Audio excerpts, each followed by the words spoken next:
Hey friends, today we're going to talk on the Creative Shop Talk podcast about negotiating a better lease or finding that perfect location. So, how do we know how much to spend? What do we look for? What should we negotiate about? What should we plan for? And how much money can we spend? We're going to cover all of that today in this episode of the Creative Shop Talk podcast. Let's dig in. Running a retail business doesn't have to be so hard. Welcome to the Creative Shop Talk podcast, the go-to podcast for creative shop owners, studio owners, and independent retailers. I'm your host, Wendy Batten, retail business coach and mentor. Each week, I'll share simple, proven business strategies, inspiring stories from fellow retailers, and advice from industry experts. Together, we're going to work to find the success you want from your retail business with more profits in your till and a little more joy in your life.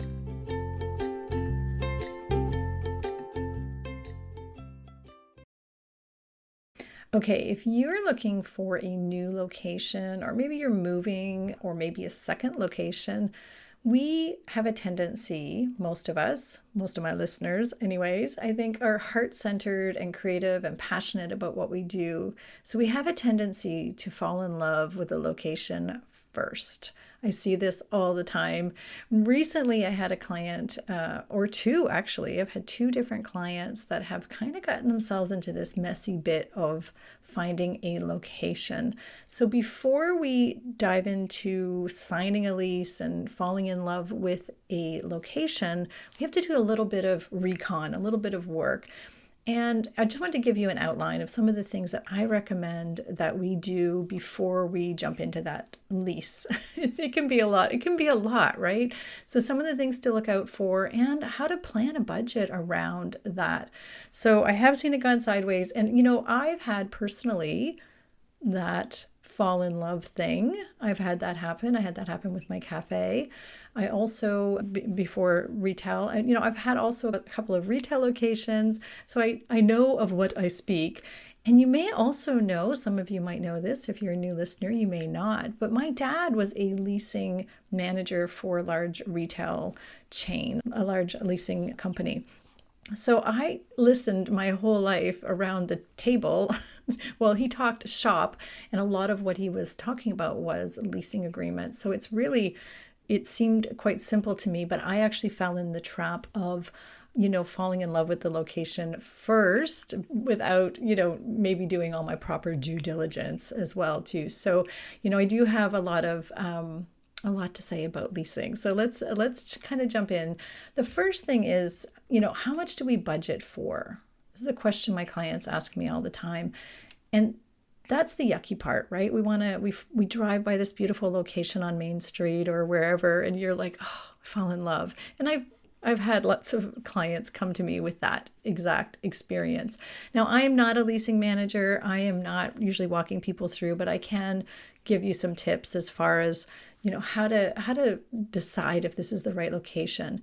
So the first thing we have to do is research. So if you're in the market of looking for a new location, or it's a seed that's planted in the back of your brain, it might be, just keep your eye on the research side of things and what's the average lease pricing right now in your community. You can find that out from retailers. No, not from retailers, although you can find out from other fellow retailers and other people in your community that you can collaborate with or you are friends with, your biz community, but also from realtors. That's the word I'm trying to spit out here. So also find out, the research on the market rental rates in your area and understanding the terms and what you'll want to be looking for. The second part of that, that will help us establish a budget for the sizing. And it does move around. It's just like house sales. That price depends on the neighborhood. It depends on the area. And you'll have to just do your due diligence in that way. But also remember, when we're putting a budget together for how much we can spend, we want to also, we know the sales per square foot or the size of per square foot, like how much the leasing is going to be per square foot. But also remember, one of the things you're going to have to add is it's called leasehold improvements. And that's things that you're going to be putting towards fixing the place up and things that you don't get back. So you're basically fixing somebody else's property up. And that's something to really be aware of when you're out looking around. And I know that your intellectual brain knows that, but I'm here to remind you that your little heart, your heart can convince your head of anything. So it's really important to just go in with the numbers in mind first, right? We have to convince, we can't let our heart take over all the head things. We have to wear that CEO hat proudly while we're doing this. The second part is when we fall in love with a place. And again, we don't want it to be like, some new boyfriend and we're like, oh, he's so cute and so fun and I just love him, and, dive all in without doing some due diligence. So we do have to take our time and again, put that CEO hat on and be aware of the numbers. So the next thing we want to look at is negotiating some terms around this lease. We have that power. The one thing that I see a lot of my clients do, and myself included, I've done that as well too. I love the location so much. I assume that I don't have any say or any whatever in the leasing negotiations. But remember, you normally do. And some of the questions you can ask or some of the things that you can negotiate around that are the length of the lease, the rent increases, like when are they going to happen? You can put all that into your lease.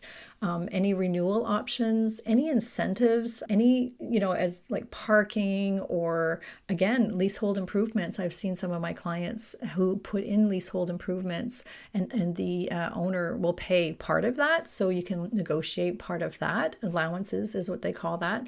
So we want to be thinking about all of that. We also want to look for hidden costs that we might not be aware of. And this is one where a lot of retailers, again, who are diving in and really excited and we're just like, go, go, go, we're ready to sign the lease. A few things that we might not be aware of that we really should watch out for in our lease would be things like maintenance fees. Sometimes that can be like snowplow removal or landscaping or, something along that lines. I've seen marketing fees. If it's a a mall or a strip mall or someplace like that, I've seen some landlords charge marketing fees if they're promoting the center itself. There's a really common fee called common area maintenance fees, and you see that more in like larger, again, malls and different other areas, but it's very common and, you have to really pay attention. It's kind of like condo fees, if you're familiar with that. It's the same idea. Maybe it's for garbage or something along, and you have to know yourself what is included and what's not. Your utilities are something that you want to make sure. That's a really big one. But there might be hidden utilities. It's not just power. It could be your HVAC system. We also want to look at Wi-Fi might be included or not included. Generally not. But we want to really make sure we're not surprised. Water and gas are really the surprise one that most retailers get caught around, that they didn't realize that there was going to be a water bill every quarter or month or whatever. So being really aware of that. I've also seen tax bills come through. We have to really be careful with that, and insurance costs. So we need to make sure that there's no insurance being passed on to us. I have seen that happen as well. So make sure you really understand what your responsibility is around all of these expenses. And I call them hidden expenses, but they're not really. They're obvious as I'm saying them. But maybe, again, when we're jumping into this lease negotiation or this conversation with our landlord, we're so excited. One thing I'm also seeing a lot of are handshake agreements. I want to urge you, if you're listening to this right now, come back to me right now, like look up, listen, whatever you're doing, listen to me. Do not just go with a handshake agreement with a local friend or whatever. I've seen that go bad so many times, and we don't want to put our heart and soul into building a brand or a business and not having it all in writing. So that's my third tip. It all has to be in writing. We have to have everything in writing. It's essential to get this all, essential to get it all into writing. We want to make sure that we have everything, and we understand and they understand, and it's clear as mud, as we like to say here. We have to have business advisor, or we don't have to. I suggest you have one of your business advisors look it over. And before you sign, and never sign, like if you get the agreement, look it over, take a day and think about it, look at it. Don't be pressured into signing. Don't be pressured into, this quick one-page lease agreement. They're usually several pages. I want to encourage you to have your business team and advisors look at this. So your business advisors should or could include an accountant, your lawyer, your any business mentors from your community. If you don't have somebody that you can easily go to, and have them look it over. People want to help other business owners, so don't be shy. If you're new into the business world, you'll meet and make some business mentors.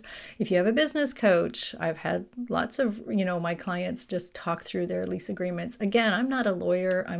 I highly recommend an attorney or a lawyer look at that, but talk through it and make sure you're not missing any dotted I's or crossing any T's or missing any obvious things, because it's so easy to have that, to miss something along the way. It really is. So if you've been wondering about a budget as far as how much can you afford, so we know we have to look at how much it is. So, we're looking at downtown, Times Square in New York City versus maybe country. The price per square foot is going to be different, but we also need to understand what we can afford. So can we afford a 10,000 square foot store, or a 2,000 square foot store, or a 100 square foot store? How do we know what we can afford? And generally what we want to look at, and this is very general, but I do want to give you the industry average.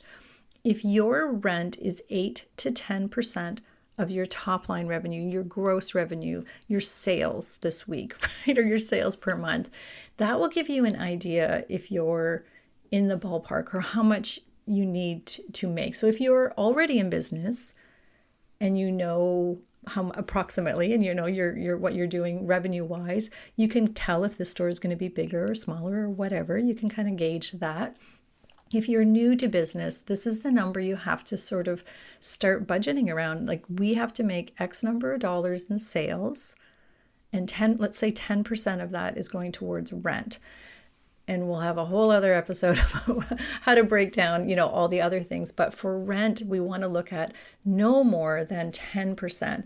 I've had clients, at 12 and 13% that can make it work, but they have really low margins, or they have low payroll, or, there's other places that they are making up their percentages, but we want to think about it that way. So when you fall in love with that beautiful new location, I want you to do some due diligence before you just dive all in. And I don't want to be the no girl or whatever, but I do want to help protect you and make sure that you're making the right moves. Sometimes, a lot of times, as self-employed people, we have to walk away from things, even if our heart is all in it. Other times, at least knowing, we fall in love with that location. If we want to make it work, let's do our due diligence. Let's negotiate those leases. Let's make sure we're paying a fair price. Let's make sure our revenue that we plan to make will cover that, so it doesn't leave us in this place of, lack maybe, or a place of not having enough. And we really want to make sure through all of this, that it is, again, going to fit into your budget, and that it's all in writing, right? Got it all in writing. I don't want to hear you come to me and say, well, it's just a handshake. So that is the biggest thing I can recommend. So we want to make sure we check out the location. What is the going rate in the area? We want to make sure that we are looking at all those hidden costs, like all the little things. And we want to make sure that we're negotiating through any of those agreements, and how long our lease is and all of that. And we want to make sure we have everything in writing. So I hope you found that helpful today.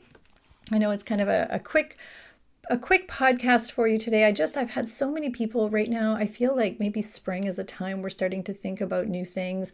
I also feel this time of where we are in the retail economy right now. I have a lot of retailers who are opening second locations. I have a lot of retailers who've come to me lately. There's a lot of good happening, a lot of movement, a lot of growth happening through, even if you're finding it a little bit tight in other areas, it's really an exciting time, or it can be an exciting time if we're paying attention to our numbers, if we're paying attention to our revenue, if we're paying attention and becoming that financial leadership and being the CEO, putting that CEO hat on tightly.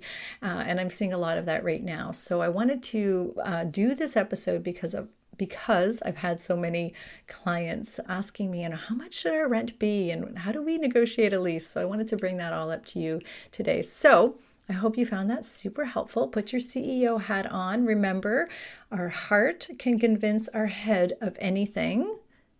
And we kind of know that to be true, right? So we want to make sure that we don't convince it to get us into trouble. So put your CEO hat on, and your heart and your head can have a conversation with all of the right information. So have a fantastic week. If you found this podcast episode helpful or useful, it would be so helpful to me if you would share it on your Instagram, tag us, share it with your friends, other shop owners. It really does help the podcast grow. Don't forget to subscribe and leave us a review as well. And I look forward to seeing you next week here on the Creative Shop Talk podcast. Have a fantastic week, my friend. We'll see you soon. Well, that's it for this week's episode of the Creative Shop Talk podcast. I'm so glad that you're here to join us this week, and I hope you found value in what we're sharing here. I want to remind you that our website has all of the show notes. You can find it at wendybatten.com/podcast. Everything that you need to hear about today's podcast is there. Also an opportunity if you need to reach out to me. If I can support you in any way whatsoever, please feel free to reach out. So thanks for joining us. Please leave a review, subscribe if you can, and never miss an episode. We hope to see you back here again next week. Thanks, my friend. Have a great week.